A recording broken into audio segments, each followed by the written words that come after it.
Caregiving is a job that involves every ounce of energy that a human being has. It's a job that is so conflicted with a person changing right before your eyes, and you can't do anything about it. Dementia is an irreversible disease, which means you have to face the fact that there's a death coming, and the death is happening very slowly, very hard to even recognize. It took me a long time to recognize that my wife had dementia.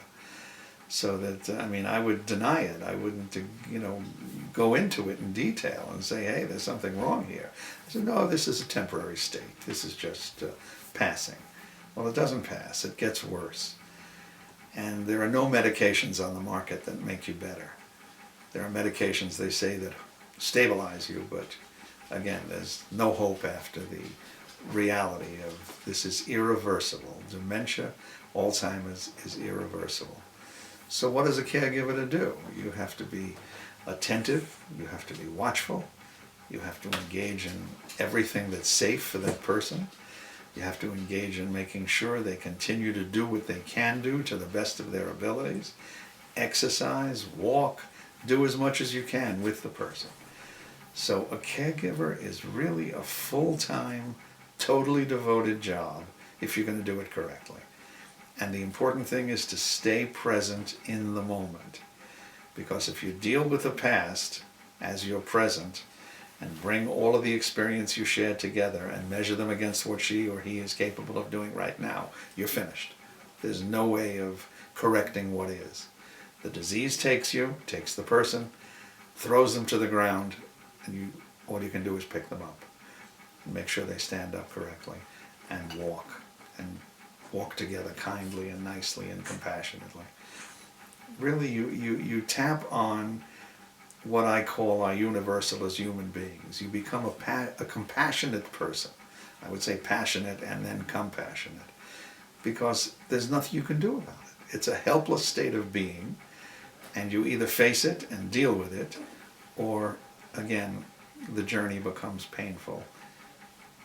You're unable to do anything and face the fact. So let's pay attention. Let's see if we can learn something here, and hopefully it'll make it better for you. Thank you. Yeah. I think this sense of compassion and giving and caring and all of these elements that I think we exercise whenever we get together, and we always try to exercise with our spouses and make life, again, an extension of love to them, and whatever we get back, it's a blessing. In your case, it's obvious. It is indeed. It's a blessing. It really is. So from that point of view, I think these are exercises in tapping into our own sense of love and how important it is, really, to be aware of it exists in all of us.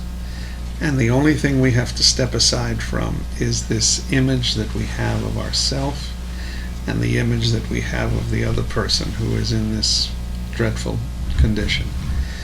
And rather than changing what is to this image of what I want them to be, what they could be, what they should be, what I am, what I'm not, all of that has no place in love.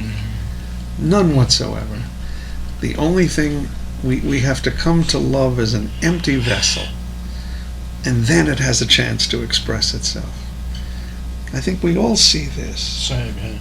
I think it's obvious that, again, if we step out of the way of ourselves, love then becomes a blossoming reality.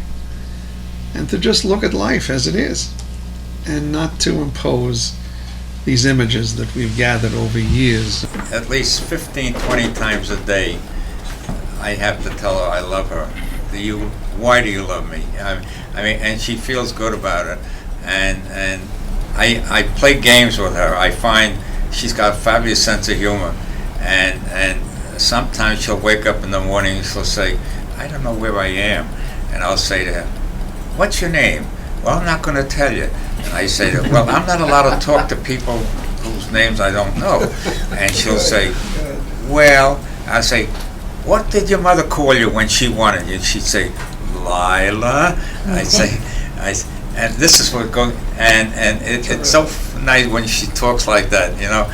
And lately she's been painting, and she looks forward to it now. And you got to see, and so I think we're doing fine. It's just that as far as I'm concerned, I would just love to see her freeze at this stage and not go any worse than that. I'd be the happiest guy in the world. I think what's a valuable service that the family caregiver can perform once that individual either goes to an adult day program, an assisted living facility, or a long-term care facility, is to give the background and to give the indications. Look, I've been caring for her at home for the last 5 years with this dementing illness. This is how she indicates to me that she's hungry. This is how she indicates to me that she's in pain. This is how she indicates to me that she needs to be toileted. I can keep her continent as long as I do this, this, and this. If you can keep her on this schedule. And it's going to be easier for the professional caregivers. It's not going to be hit or miss. They're going to find out from somebody that is part of their team. You need to become part of their team. So I say security is the topic today.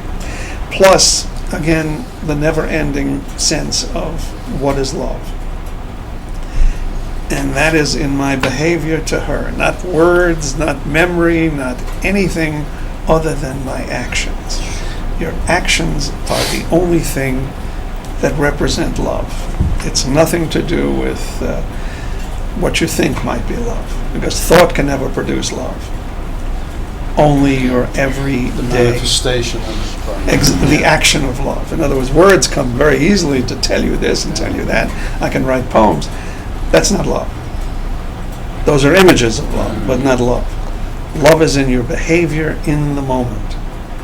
And that's all I can provide. Security and love. And that's the subject today. Familiarity with what surroundings you. Yeah. Correct. And to making her, again, as I say, comfortable. So she knows I'm there for her, whatever she wants to do. She tells nobody she wants to go to the toilet except me. I said, well, the nice lady is here. Tell her if you have to go. I don't get an answer. I don't get an answer. Yeah. But at least I'm trying. So again, it's up to us as caregivers to make the journey of caregiving and the journey of being a caregiver as stressless as possible, as not being filled with conflict. And again, as I say, tapping into something we all have, which I find for me to be the prime awareness, and that is tapping into our sense of love. And again, I go back to love is in the moment. So love is not memory, love is not thought, and you have to think this out yourself. In other words, I can't give anything to anybody. No one can teach anybody. Any change has to occur by our own insights and awareness of what it is that's real. Not carrying images forward, but looking at the moment clearly.